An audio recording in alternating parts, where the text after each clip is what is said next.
എനിക്കൊരു വലിയ അഭിമാനം തോന്നി. കേരളത്തിൻ്റെ ചീഫ് സെക്രട്ടറി അത്രയും ഒരു പവർഫുൾ ആയിട്ടുള്ളൊരു പോസ്റ്റാണ് ഇട്ടിരിക്കുന്നത്. അത് സാധാരണ ആരും ധൈര്യം കാണിക്കാറില്ല, അങ്ങനെ ഒരാ ധൈര്യം കാണിച്ചു.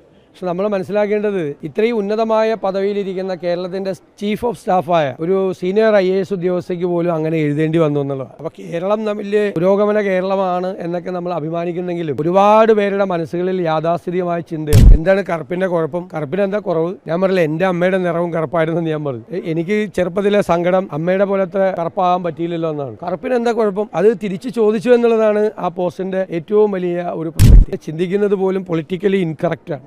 കേരളം ഇപ്പോഴും യാഥാസ്ഥിതിക ചിന്തകൾ, വർഗീയതയുടെ കാര്യത്തിലാണെങ്കിലും ഇത്തരം കാര്യങ്ങളിലാണെങ്കിലും ഒരുപാട് യാഥാസ്ഥിതിക ചിന്തകൾ വച്ചു പുലർത്തുന്ന ഒരു സ്ഥലമാണ് എന്നുള്ള ഓർമ്മപ്പെടുത്തൽ കൂടിയാണ് ശരിക്കും.